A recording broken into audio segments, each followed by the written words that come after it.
Hello guys welcome to my uncle's kitchen. आज uncle's kitchen तरफ आउ एक रेसिपी आपण मानक शेयर करुच्ची। आपण माने काबुली बुट तरकारी खाई आज से काबुली बुट तरकारी बनैबी किंतु डिफरेंट आइडिया रे माने मोर जेतिक रेसिपी मु आपण मानक शेयर करछि। मोर रेसिपी रे डिफरेंट आइडिया ही मु रेसिपी बनै थाए। तेणु आपण मैंने निश्चिंत भाव मोर रेसिपी की देखु आ घरे बन खातु मत कमेंट मध्यम जनातु। गाइस देखु मुझे काबुली बुट भल भाव धोई देती। एवं मुझे प्रेसर कुकर स्टीम करदे सिझेदे टी गरम मसला गुंड पकईले टे लुण हलदी दबा तापर एवं 5-6टा सीटी मारे छाड़दे। जेहेतु मु काबुली बुटटा आगुरी भिजई नी मो पिला माने कहले मामा आज काबुली बुट तरकारी खाइबे से इंस्टांट काबुली बुट तरकारी प्रेसर कुकर यूज कली।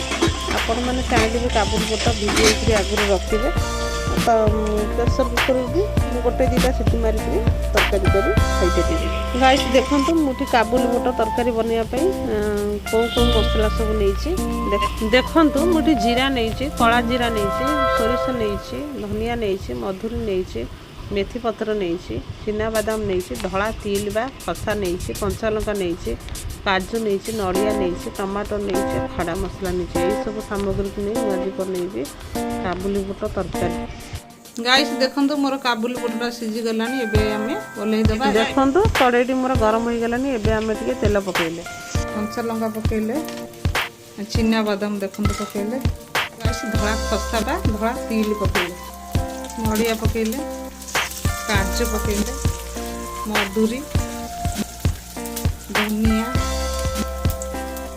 जीरा स्टारनट गोलमरिच टमाटर स्टीम करदे। देखिए आमर बुटटा सिझी कि नहीं। देखो मोर बुटटा सिझी जाइए मुझे बेसी डीप्ली सिझेनी टिके टाण रखी। देखो गाइस मोर मसलाटा भल भाव सिझी गलानी। बर्तमान गोटे प्लेट को काटिदे भल भाव ठंडा करें गोटे ग्राइंडिंग जार ग्राइंडिंग कर।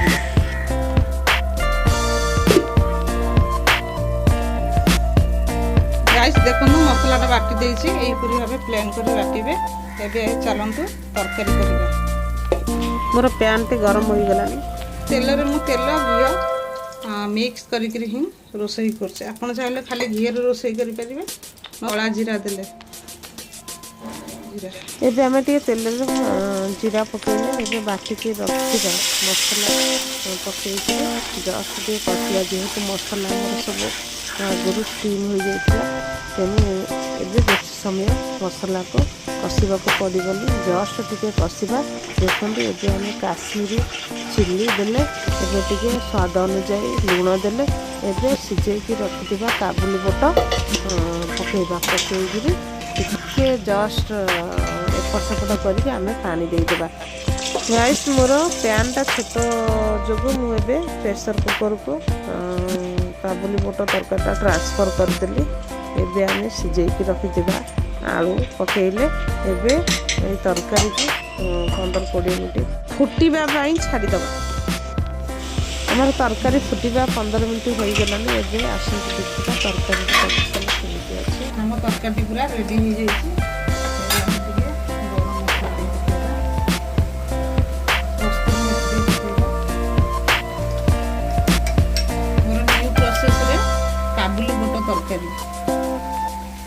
बनी जाइए। एबे मोर तरकारी केमती लगुच मो पुओ को टिके तरकारी दौची टेस्ट करने से कहबो केमती लगुच। पुओ केमती लगुच तरकारी देखिलु टेस्ट कर केमती लगुच।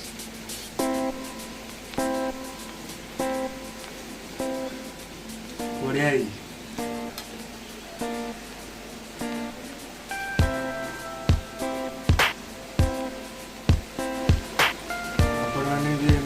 खाजु लाइक सब्सक्राइब और कमेंट करिए।